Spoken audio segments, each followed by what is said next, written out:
Comme il a vu avec quelle jouissance j'incarnais des petits côtés un peu mesquins de ce métier, des fois même il me dit non mais ça je te le donne pas parce que tu vas t'en servir. Donc même à la limite il a un peu peur.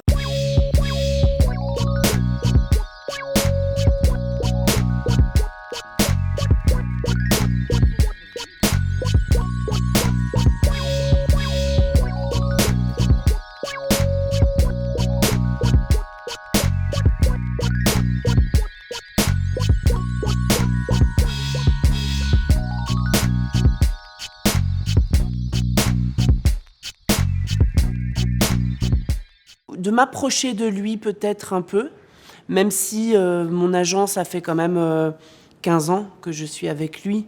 Donc c'est une relation au long cours, c'est une relation à la fois faite de pudeur, d'essayer de reconnecter toujours à ce qui est professionnel ou ce qui ne l'est pas. Je pense effectivement que je suis plus précis, donc du coup je suis plus nette.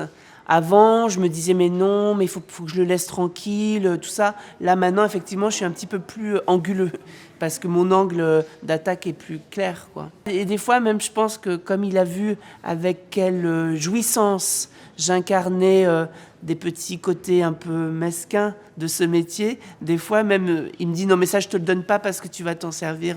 Donc même à la limite, il a un peu peur. Voilà, donc si tu as des questions, t'hésites pas à me rappeler, hein, je serai toujours là pour toi. Je t'embrasse. Tu fais ça par message? Ouais, tu sais, j'utilise ce fameux code pour tomber direct sur son répondeur et après je bloque, comme ça il tombe direct sur le mien. Parce que c'est trop déchirant de rompre en direct. Un agent centralise beaucoup les affects en cours. Et ce n'est pas que du trafic de chiffres, hein. Ce serait trop simple, encore une fois. Il y a beaucoup d'affects que reçoivent les agents. Et en ça, 10% m'a beaucoup éclairé sur quand même cette forme de chemin un peu particulier que contenait cette profession. J'ai pas de conseil à recevoir d'un petit agent de merde là qui s'habille chez H&M. T'as déjà passé les castings, toi? Non, je suis agent. Bah fais un truc courageux dans ta vie, puis après on en reparle. J'ai mieux compris finalement la production. Donc c'est étrange ce que je vais dire, mais c'est pas tellement la relation agent-artiste, c'est la relation agent-producteur, et qui finalement est développée beaucoup dans la saison 4. C'est ce versant-là qui est très intéressant à apprendre, je trouve, et que les gens vont pouvoir comme ça goûter. C'est aussi, parfois l'agent doit être aussi un peu l'agent du producteur. C'est-à-dire que ça n'est pas que tout le temps, ce serait trop simple, les intérêts de son talent. C'est aussi faire en sorte qu'un talent, eh bien, par exemple, baisse son prix du cachet pour que des films se fassent avec des producteurs plus engagés.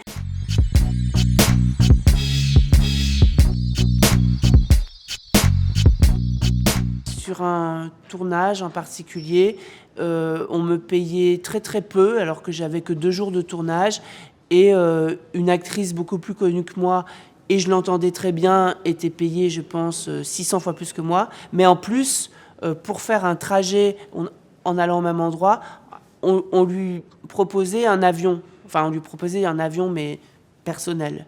Et là je me suis dit, parce que moi, je demandais d'être un tout petit peu augmentée, mais tout à coup, la productrice en question, elle avait dit oui à n'importe quoi. Et cette actrice, on était chez les mêmes agents. Vous voyez ce que je veux dire? Donc, j'ai demandé à mon agent, texto, et je lui avais envoyé un texto, de dire ta à la productrice. C'était plutôt pour me défendre. Moi, j'ai un côté comme ça. Je lui ai demandé des choses assez folles pour me défendre.